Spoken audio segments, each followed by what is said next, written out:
This is Lorian Rowan.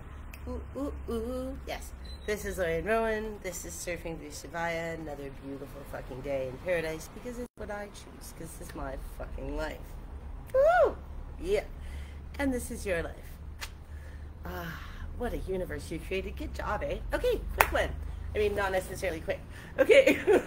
So, I was thinking this morning on the nature of, I think I touched on this, if you saw anything that I talked about yesterday. I touched on the fact that when I didn't realize I was sick, I just thought I was having an asthma attack. I had smoked a few cigarettes. I thought, oh, you're just being stupid, Lori. And you started smoking a little bit socially, tobacco again, and it's not good for my body at all.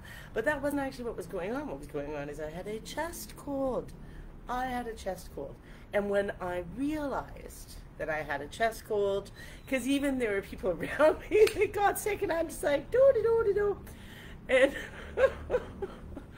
and when I realized I had a chest cold, I reached out to the beautiful plants that I know and have in my environment. And their medicine made an unbelievable difference. And then I was able to sleep. And then my body was able to recover. And it was the very clear moment of knowledge. So we're going to go through a whole bunch of facts here really fast. Thought, neurosynapses, right? Neurosynapses don't just go in your brain place. They actually circulate through your whole body. And neurosynapses and your immune cells, now I'm missing the exact piece of which of the immune chain, but basically they are exactly the same. Your thoughts are your immunity. It's not that your thoughts influence your immunity, they actually are part of the same system. In that way, we can look at our cognizant perspective in the same way that I was touching on when I worked at the clinic, and anytime I had a mood or thought pattern change, one of my teachers, so brilliant, would be like, okay, this is what's going on. And I really never got sick, even though I was being breathed on by sick people all the time. It's because she was understood and listening to the patterns of the responsiveness, that when we have different thought patterns, different emotional patterns, that these are responses to life. Right, they are part of the realm of responsiveness, and that or reactiveness, right? And so when we consciously, when we know what to do, this has been a philosophy in my work for a long time. When the body knows what to do, it's incredibly effective. It goes, oh yes. You know, this is where a lot of homeopathy is based on the understanding that within the history of our genetics, we have that epigenetic memory that knows to respond. So when symptoms meet the pattern of a certain plant, the epigenetic memory goes, oh yes, I know that poison, and it has already a protocol in place, because our bodies are brilliant systems with all this crystalline information storage way beyond a capacity we can yet understand, even with the explosion of capacity with computers. All right, so coming back. Okay, so the systems. So what do we know so far? We know that emotions and that immune action and response and thoughts are the same systems. We know that once the body knows what to do, it responds incredibly quickly and effectively, right? And so, this is where, again, the stimulation of, shoot, hold on, I'm gonna come back. So the importance of realizing, and manifestation, meditation, big part of the science of meditation, if we look at it from this perspective, we can extrapolate, a big part of the science of meditation is actually that we are clearing the space of our own mental being, and because that is all the outside influences, that is all the reaction, right? The action or react, the reaction in our physical response to the stimulation in human radio and our environment. in our experience. When we clear, right, when we tune in to another aspect, we get to the larger, to the observer. We can observe the patterns, and our larger cognizance can go, oh, now I understand what's going on. Now I know what we need to reset, what we need to stay on an even keel. Because there is no actual moment of balance. It is a constant adapting and flowing experience. And so we are constantly in motion. We are constantly flowing. We are on a spinning planet, moving around a freaking sun in a galaxy that is spinning, that is moving around another sun then in that is spinning, and everything's moving around a big central sun, and then our universe is, anyway, so yeah, so everything's always in motion. So we are constantly maintaining balance, right? We are constantly adapting to what balance is. Balance is a flow, balance is not a perfection. Unless it's mathematical balance, but anywho. Okay, so when we look at how manifestation and visualization works, and knowing what you want, the difference between faith and doubt, questioning everything, right? Always having a backup plan, very fond of the whole alphabet. You know, people talk about having a plan B. I say, why not do the whole alphabet? Simultaneously, when you know what the solution is, when you understand the situation and you know the solution, your being can take direct action to make that happen.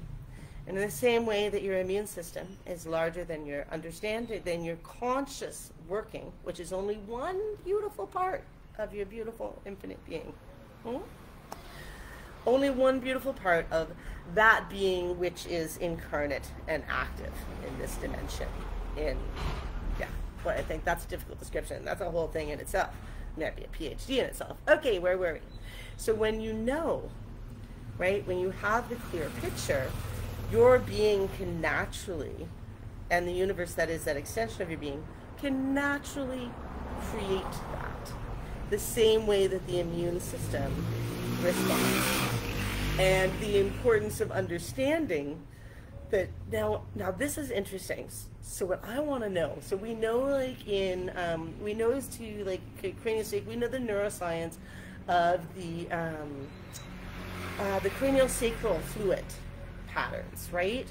Which is craniosacral fluid also runs through the whole body in the same way that blood and lymph does. Craniosacral fluid has its own different pump and goes and retreats to be renewed differently.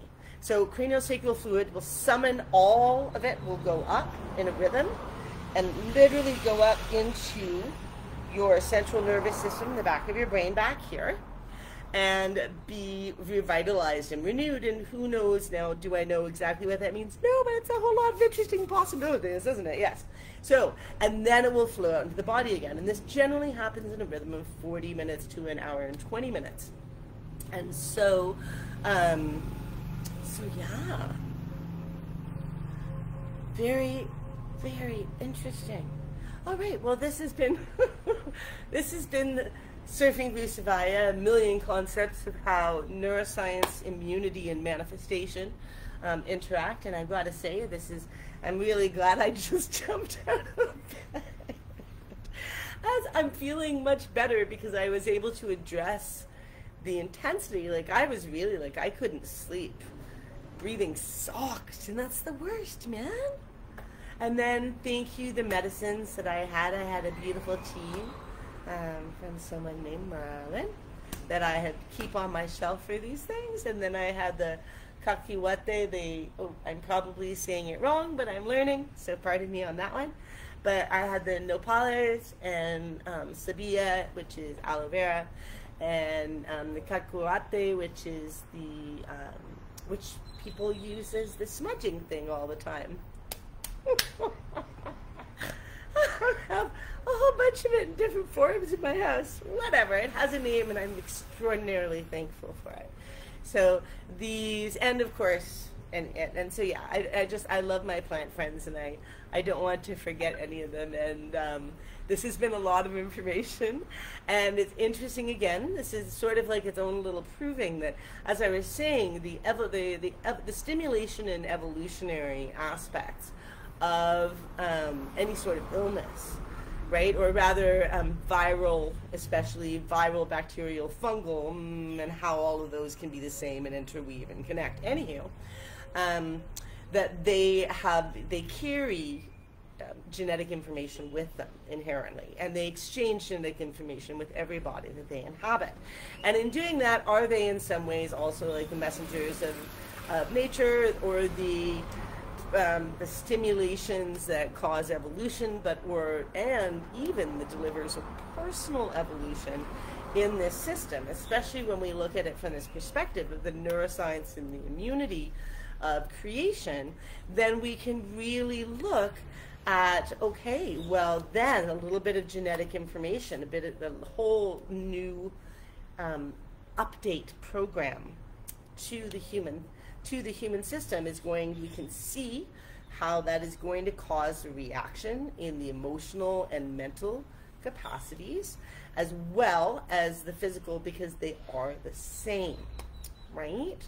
And that this is, again, when we orient, our system orients to act, to recognize the pattern, to identify, recognize the pattern, recognize the need. When it comes to a clear space where it can orient, to recognize the need, and identifies, because we are infinite beings, and we have the entire library of all of our infinite playground to draw upon in terms of informational resources to access how to act and what to do from here, right? When we choose the solution, we heal, we evolve, and we grow. So I'd like to thank this particular cold for delivering the coalescence of this exact information. So this is why we meditate. This is why we dance. This is why we go to the in-between, the liminal spaces between the mind, the emotions, the body, and the infinite self, to that peaceful place where we are without influences, and we can come to much deeper understandings. I love you and I'm with you. I know that you're with me. This is Lauren Rowan, surfing Vuzuvaya, waxing our surfboards, again, with the liminal spaces that are the chaotic, and another quick tie. The goddess ray, the goddess particle cosmic ray. I don't know if you saw, I put the article about it that I read about it. I should really research more. But they say it came from a chaos, a dark place where there doesn't seem to be anything. You know, from that universe, if the earth is a body, if we are bodies, and we are universes of trillions of cells, yeah? And we are cells in the body of the planet, then is the planet and galaxy and universe, are they all cells in the body of an even larger organism? And in that context, in our universe, you know, this is the void, this is the liminal space maybe where the goddess particle came from. Is this possible that that is a liminal space where the energy that addresses the needs and imbalances that we are experiencing as a planet, as a body, are addressed? And the answer comes in those waves.